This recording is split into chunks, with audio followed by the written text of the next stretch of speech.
A man merely went to find work on a deserted island, never imagining it would cost him his life. During Jack's morning patrol, the hunting dog ahead suddenly began barking incessantly. Puzzled, Jack hurried forward to investigate, but stopped dead in his tracks at what he saw: a man lying at the bottom of the cliff. Startled, Jack immediately called out to his companions. When the old man arrived and assessed the situation, he told Jack to fetch some rope so they could lower someone down to check. Reluctantly, Jack retrieved the rope, and his companions used it to lower him down the cliff face. Jack was extremely nervous, he lost his footing and nearly fell, but fortunately his two strong companions above managed to hold him steady. Before long, Jack successfully reached the bottom. The man's body was stiff. Jack quickly checked for vital signs, but it was clear the man had stopped breathing. Jack then discovered a locked wooden chest. He tied the rope around it so his companions could pull it up. They found the chest remarkably heavy. While Jack waited anxiously, he didn't notice the man had regained consciousness. The man had been playing dead all along. As Jack was knocked to the ground, his companions finished pulling up the chest and quickly untied the rope, securing it around themselves to descend and help. But by then,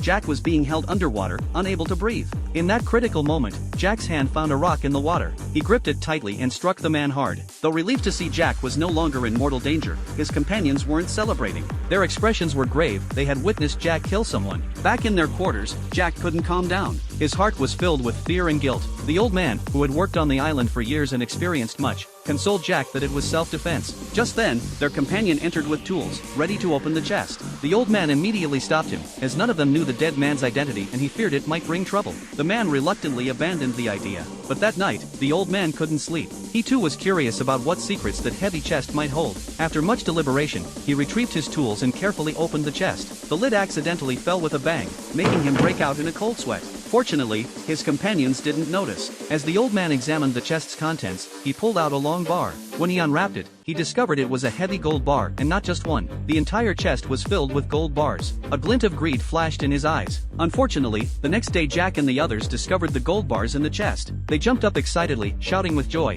but the old man's expression remained grave. He desperately wanted to keep all the gold for himself, yet feared whoever owned it. After some discussion, they decided to dispose of the body first. However, just as they were about to throw it away, they spotted a large ship approaching. They hastily hid the corpse. Before long, two burly men docked and came ashore. They directly asked the old man if he'd seen any strangers. The old man was clever. He invited the two men to their quarters, then he and his companions killed them both. After dealing with the two men, they began strategizing. As the island's guards, they knew replacements would arrive soon for the shift change. They had to clean up everything before anyone else came to the island. Suddenly, Jack spotted a figure at the doorway. That person must have witnessed them committing murder. Fearing the secret of the gold would be exposed, the man forcefully struck down the fleeing figure. Only when the old man brought over a lamp did they discover it was just a child.